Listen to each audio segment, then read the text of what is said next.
like one day. Alright, I started. Okay, I'm Malik. I'm Ilya. Sebastian. We are trying to start up a business here. It's been about 2 years since we've started. Yeah. We came up with this idea where we kind of want pre-workout energy in like a easier consumable fashion. First we started with the pre-workout bars. Couldn't get anyone to do it, so we moved on to gummies. Gummies took a long time to get somebody to bite on that hook, but somebody did, and now we're working with one of our manufacturers. Can't disclose. Now we're working with them. We're in the process of finally getting our manufactured goods out there. It's gonna take about 10 weeks. So the whole idea of these videos is we're gonna take you from like what our first step was, and we're gonna take you along the way. We're gonna try to show you like step by step, even if it's like the boring things, what it takes to get a supplement company from 0 to 1.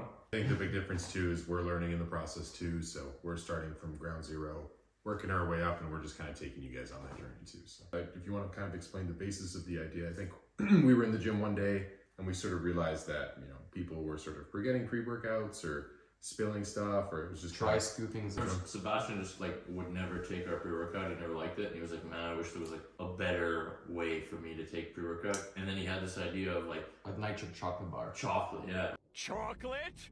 Chocolate! Pre-workout chocolate bar kind of thing. Or like we kind of resulted to like, you could do a fruit bar, like fruit bar. Yeah. But you know, we really tried doing that. We were in the basement. We were, you know, cooking up a storm. I think we did 9 different trials. Like Walter White. No, sorry. We reached out to many manufacturers. Most of them never replied. Most of them said no. Not possible. Most of them was like, okay, yeah, we can do it, but you have to send us $800,000 for minimum MOQs. MOQ is order quantity. Eventually, Steve hooked us up. You know, he replied to us. He was like, yeah, we can help you.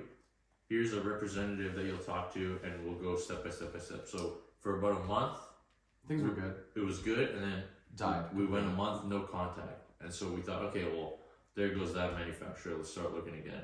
I sent out another email to the same manufacturer. And they're like, oh yeah, sorry, this person quit. So all the emails that were there with them left too. We're gonna make the gummies. We're gonna make some samples for them based on what formulation they sent us, and then we'll see what they think. Sebastian, we did the majority of the formulation when it comes to the gummies. I maybe had like a hearsay here or there, but it was mostly Sebastian. I think that's a big portion too, is how many samples we probably ran through. I can't even count.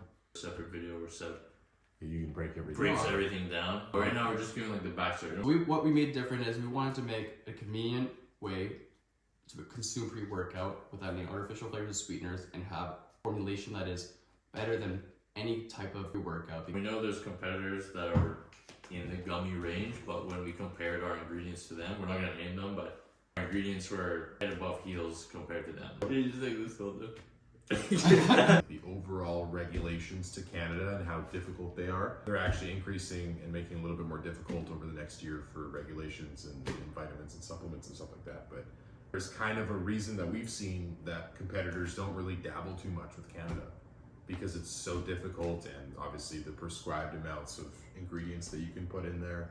And also you have in to the put States, fresh. it's just very, what's that? Having it in like a powder format or in a drink format is just like, doesn't always sit right with you, and it's not always convenient. And you want to go to work, and after that you want to go have a workout, you don't have to carry 4 different tubs of 4 different powders in your bag. You know, you can just throw one thing in, and that has all your bases covered. And you can need it on the way.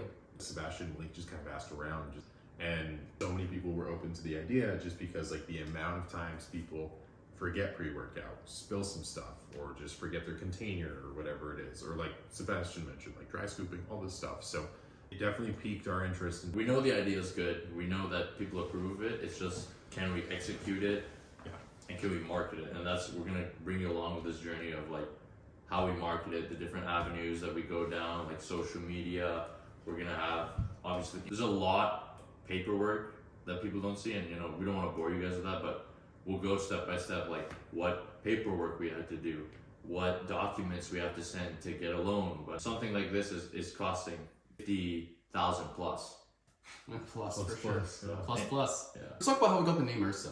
Yeah, I agree. Basically, Malik chose everything because he dominates everything. Beforehand. 51% ownership. Beforehand it was called Filthy Pump. Okay. And we realized Oh that, wow, that filthy pump. Yeah. yeah, we were like, Filthy Pump, great name It's for a a Viagra. product. And then after talking to a couple people, it was like, I don't know if that's like. Trying to make foot deodorant. Oh, buddy. Anyway, so the whole like one of those videos to show you like behind the scenes, and then we'll also throw in like maybe some workouts, like some meals. We'll go cold dip. Like we'll throw that in there just to show like this is not. Oh, both spots. We'll throw some of that stuff in there just to show lifestyle. It's not, we like this idea. We know there's others out there. Shut the hell up. Yeah, I think that'll probably this will probably be the last time you see all three of us in Okay, one okay. video Yeah. because Just it's an very hard. It's our first time making a video, so Hopefully we get better. we get better. That's gonna be so much fun. 95% of that is getting edited out. We'll just redo it.